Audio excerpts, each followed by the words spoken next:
మీరు ఒక మాట అన్నారు మొన్న పొమ్మన లేక పొగబెట్టారు అంతే కదా పొమ్మన లేక అంటే నన్ను నెక్స్ట్ క్యాబినెట్ వస్తుంది క్యాబినెట్లో కంపల్సరీగా కేటీఆర్ గారిని అంటే ఎంపీ ఎలక్షన్ల వరకు అయితే కేసీఆర్ గారు ఉంటారు ముఖ్యమంత్రి ఆ తర్వాత ఎంపీ ఎలక్షన్స్ కేసీఆర్ గారు వెళ్తారు కేటీఆర్ గారిని ముఖ్యమంత్రిని చేస్తారు అంటే కేటీఆర్ గారికి ఏంటంటే ప్రశ్నించే తత్వం తన వెనకాల చుట్టుపక్కల ఉండకూడదు అనేది ఉందేమో అని అంటే నాకు అనిపిస్తుంది ఎందుకంటే ఆయన కొంచెం హెడ్ వెయిట్ మనిషి ఆయన చెప్పింది ఆయన విన్నదే చెప్పింది నడవాలనేటువంటి ఒకలాంటి ఆలోచన ఉన్నటువంటి అట్లా నేను ఒకవేళ గెలుస్తాను అనుకోండి మళ్ళీ ఇక ఈసారి ఇవ్వకపోతే ప్రజలు ఎవరు కూడా ఊరుకోరు 5వసారి గెలిచినాక కూడా మంత్రి పదవి అది ఇచ్చినప్పుడు తన క్యాబినెట్లో ఉండాల్సి వస్తుంది అటువంటి ఫీలింగ్ అంటే ఈ మధ్యలో కూడా మాకు కాన్స్టిట్యున్సీ వైజ్గా కూడా ఆయన మున్సిపల్ కార్పొరేషన్ మినిస్టర్ కాబట్టి కొన్ని చోట్ల మాకు క్లాషెస్ వచ్చాయి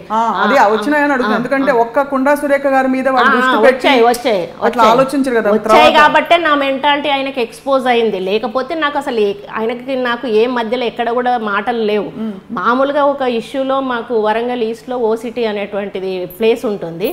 ఆ ప్లేస్ ఓపెన్ ప్లేస్ అన్నట్టు అక్కడ ప్రతిసారి కూడా దసరా ఉత్సవం కూడా ప్లేస్ అది దసరా ఉత్సవాలు అవన్నీ కూడా పెద్ద ఎత్తున జరుగుతాయి అసలు అక్కడ వేరే ఓపెన్ ప్లేస్ అంటూ వరంగల్ ఏరియాలో లేనే లేదు దాన్ని వీళ్ళు ఏం చేశారంటే కూడా చైర్మన్ గారు మేము ఆక్షన్ పెడతాము అని చెప్పి పెట్టారు మా హస్బెండ్ ఉండి అది ఆక్షన్ పెడితే ఎట్లా అసలు ప్లేసే లేకుండా అయిపోతుంది అని చెప్పి అంటే ఆయన ఏం చెప్పాడు ఇక్కడికి వచ్చేసి ఈయనకి మమ్మల్ని బెదిరిస్తున్నారు మురళి గారు అమ్మకుండా మళ్ళీ వాళ్ళ మధ్యలో ఒక ప్రైవేట్ ల్యాండ్ ఉంది ఆ ల్యాండ్తో పాటు ఈ ల్యాండ్ అంతా ఆక్రమించుకోవడానికి వాళ్ళు అది కుట్ర చేస్తూ ఉన్నారు అని చెప్పి అట్లా ఈయనని ఫీడ్ చేశాడు అన్నట్టు ఫీడ్ చేసినాక నేను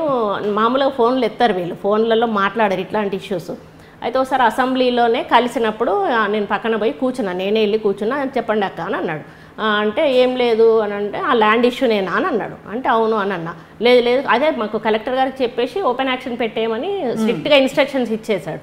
ఇస్తే నేను కలెక్టర్ గారికి ఎన్నిసార్లు ఫోన్ చేసినా కూడా లేదమ్మా మినిస్టర్ గారు పర్ఫెక్ట్ అంటే దాని మీద చాలా ఇంట్రెస్టెడ్గా ఉన్నారు కంపల్సరీ చేయాల్సిందే అంటే నేను మాట్లాడతానులేండి అని ఇక్కడ ఇట్లా అసెంబ్లీ నడుస్తుంది పక్కన కూర్చోగానే ఏమన్నారంటే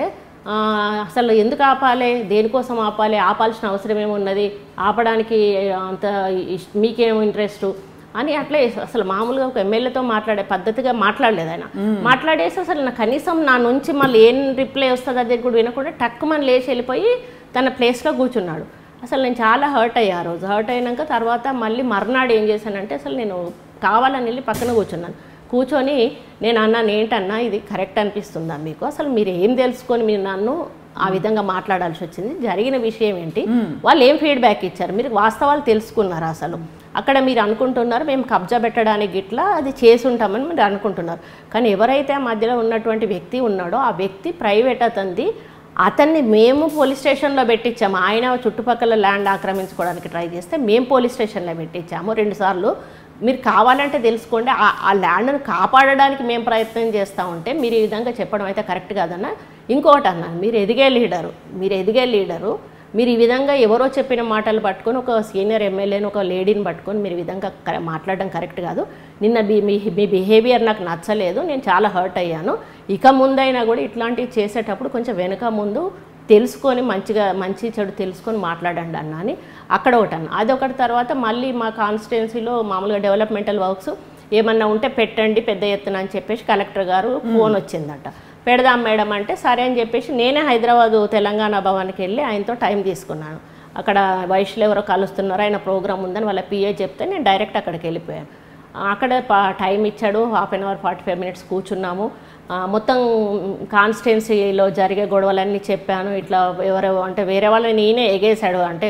4-5 అంటే సారయ్య ఎక్స్ మినిస్టర్ ఆయన మా కాన్స్టిట్యున్సీలో నా మీద ఓడిపోయిన అతన్ని ఆయనని జాయిన్ చేసుకున్నారు ఇప్పుడు గుండు సుధారా అని చెప్పి ఆమె నాకు వ్యతిరేకం చేసింది ఆమెను జాయిన్ చేసుకున్నారు ఇక ఇప్పుడు మేయర్ని బాగా ఎంకరేజ్ చేసి మేయర్ కూడా ఆయన ఇష్టం ఉన్నట్టుగా బయటకు వచ్చి స్టేట్మెంట్స్ ఇవ్వడం అట్లా నాకే టికెట్ ఇస్తా అన్నాడు కేటీఆర్ అని ఇట్లా చెప్పుకోవడం జరుగుతుంటే నేను స్ట్రేట్గా అడిగా మరి ఇట్లా జరుగుతుందన్న మీ పేరు చెప్తున్నారు అంటే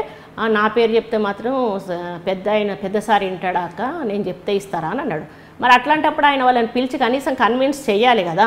ఇదంతా పోనీ కానీ భూపాలపల్లి విషయం చెప్పండి అసలు భూపాలపల్లి ఏం జరుగుతుంది అని అన్నాడు ఏం జరుగుతుందన్న అక్కడైతే ఆయన గెలవడం అనంట సారు కొంచెం నారాజు ఉన్నాడు మీరు ఎక్కడ స్టేట్మెంట్ ఇచ్చారట ఇట్లా ఓడిపోతారని చెప్పేసి మన ఎమ్మెల్యే గారు ఇట్లా అనడం కరెక్ట్ కాదు కదా అని అన్నారు అంటే ఇట్లా ప్రెస్ వాళ్ళు అడిగారన్నా మరి ఇట్లా ఆయనకు తగ్గిపోయింది అంటే వాస్తవం ఉన్నది చెప్పినా వాళ్ళ పిల్లల మీద ఇట్లా వ్యతిరేకత ఉంది, అది ఆయన మీద ఎఫెక్ట్ పడుతుందని చెప్పానన్న. అంటే ఇంకా ముందు వెళ్ళకండి అట్లా అంటే సరే మంచిది నాదేముంది అక్క అన్న, కాకపోతే మా క్యాడర్ని అక్కడ ఇబ్బంది పెడుతున్నారు, మా క్యాడర్ని కేసులు పెట్టిస్తున్నారు, కొట్టుతున్నారు. అంటే స్థానికంగా జరగబోయే ఎన్నికల్లో ఓడిపోతారని చెప్పారు మీరు? అదే లేదు, అంటే ఆయనే ఎమ్మెల్యే సీట్లోనే ఆయన గెలవడం కష్టం అనేటువంటి మాట ప్రెస్ వాళ్ళు అడిగితే చెప్పాను నేను. అది నచ్చలేదు, చెప్పకూడదు కదా అని అన్నారు సీఎం గారు అని అన్నారు అన్నట్టు. అన్నాక నేనన్నా ఇట్లా జరిగిందన్న, ఆయనను గెలిపించింది మురళి గారు ప్రచారం చేసి, మన వాళ్ళను ఎవరైతే ఆయన వెనక తిరిగి గెలిపించారో వాళ్ళందరినీ మురళి మనుషులని ముద్ర వేయడము, కొట్టడము, పోలీస్ స్టేషన్లలో పెట్టడము, కేసులు పెట్టడము ఇట్లాంటివి చేస్తున్నప్పుడు వాళ్ళు బాధపడుతుంటే మేము ఎట్లా చూస్తూ ఊరుకుంటామన్నా, మా క్యాడర్ని మేము కాపాడుకోవాలి, అందుకనే మేము ఉన్నామనేటువంటి ధైర్యాన్ని ఇవ్వడానికి మేము వెళ్తున్నాము అని అంటే ఇవన్నీ ఇట్లా జరుగుతున్నాయో ఇవన్నీ సార్కి తెలియదు కావచ్చు అని అన్నాడు. అంటే ఇప్పుడు మీకు చెప్తున్నాను కదన్నా ఇవన్నీ సార్ దృష్టికి తీసుకెళ్ళండి, మాకేం ఇంట్రెస్ట్ లేదు, కానీ వాళ్ళందరినీ ఆయన అట్లా ఇబ్బంది పెట్టడం అయితే కరెక్ట్ కాదు కదా అన్న. అదొకటి. మళ్ళీ మొన్న ఒకటి ధర్నా చౌక్ మనకి ఇక్కడ ముస్లిమ్స్ ఒకటి ఇక్బాల్ మినార్ గురించి ఒకటి గొడవ అయింది వరంగల్లో. ఇదంతా ఇప్పుడు అనిపిస్తుందండి ఇవన్నీ రిమైండ్ చేసుకుంటాను